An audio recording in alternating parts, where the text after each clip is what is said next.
I just watched Sinner, so it is fresh in my mind, and I wanted to talk about what a phenomenal movie this is. First off, this will be very heavy on spoilers, so be aware of that if you have not seen the movie yet. In a movie that's over 2 hours long, there is not a 5-minute period where what was on the screen was filler or not worth your time. Everything was so captivating, even before the main horror element came into play. I find the setting of 1930s Mississippi very interesting. This is the Jim Crow South right at the beginning of the Great Depression and during Prohibition. This is a time and place that we don't often learn about or see portrayed, but Sinners did it in a phenomenal way. I love the introduction to Preacher Boy and his father. They're on such different paths, but both are 100% sure they're right. Then we get to meet the twins, Smoke and Stack. Both played by Michael B. Jordan, and both of them different and interesting in their own ways. Honestly, I got them mixed up during different times in the movie, so I'm sorry if I call one by the wrong name at any point from here on out. I love how they split up and we got to see how they each did business. Smoke went to town and was quick to shoot two people that were robbing their truck, and Stack was out with Preacher Boy having fun and doing business with more of a carrot than a stick. I loved watching them get their group together. They wanted to begin their business that night and knew they had to get all the right people working for them. And I love that at the same time the vampire was getting his small group together. After tricking his way into a couple of racists' home, we see that a group of Native Americans were chasing the vampire and knew who he was and how dangerous he was. But because the couple didn't listen, they just added to the horde. Around this time, we got to meet both Smoke and Stack's love interests. Smoke goes to Annie, who is a medicine woman in a secluded house. We see that they had a child together, though it did not make it. They share this grief, and I think it's a major thing that's keeping them both together and slightly separated at the same time. Stack is confronted by his ex and childhood friend Mary. She's not happy that he went off to Chicago and left her all alone. Their relationship is much more strained, and she is fighting to make it whole again. Now that the group is all together, it's time for the party. It looks so fun, and Preacher Boy is really carrying the team. He plays the blues so well that he gets to see the amazing music through the ages. I really loved how this was portrayed, and seeing people playing music and dancing from all different ages at the same time on the same screen was very interesting. Preacher Boy music is also so good, unfortunately, that it also attracts the vampires to the party.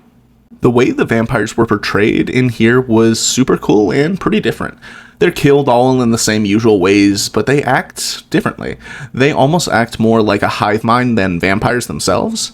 They also all get really good at singing and harmonizing once they become vampires, so that was pretty cool. They just kind of wanted to bring everyone into their immortal cult. It wasn't about killing or feeding, it was about growing their family, pretty much the entire time. The fight wasn't really the big part of the movie, but it was still pretty cool. I like that we got to see them take on the group one by one at first and then all together at the end. I like that they all did okay in the fight, but it was clear that some of them had more experience and have fought things before, or people, like Smoke and Stack were both in World War I, for example. It was interesting how distraught they all were by Annie getting killed by Smoke before she could turn. It shows that they really just wanted to grow their family and saw that as losing a member almost. Then the fight between Smoke and Stack was very cool and well done as well. One of the best scenes in the movie to me was when Preacher Boy was getting attacked by the main vampire at the end. At first he tries praying at him and the vampire laughs it off, even joining him in prayer. But what does work is hitting him with the guitar. He'd been fighting between those two worlds the whole movie, and when it mattered, music came through for him when religion did not.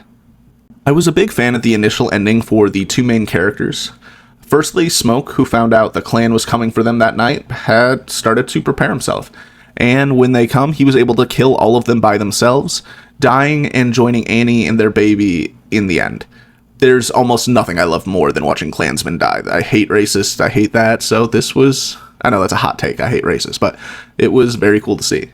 The other ending was Preacher Boy's. He returns to his father's church, and his dad wants him to drop the guitar and turn away from music. But we see in the next shot that he left to go on his own with the guitar in hand. He chose to continue playing music even though it had brought such an evil night to them. The last thing I wanted to talk about was kind of like the real ending, the end credit scene. It's Old Man Preacher Boy, and he has lived his life as a successful musician. He owns a club, and two people come in after hours. He's surprised to see that it's Mary and Stack. All those years ago, Mary escaped, and Stack was let go by Smoke. He promised to never go after Preacher Boy, and wanted to come see him one last time. I thought this was a super cool way to end it, and definitely something I did not see coming at all, honestly. So this was a fantastic movie with great acting, a flawless story, and some amazing music. Preacher Boy, the actor that plays him, is phenomenal in this. Man, listen to his music. It's very good. If you get the chance, you should definitely watch this movie. It currently has a 97% on Rotten Tomatoes, and in my opinion, is completely deserving of that.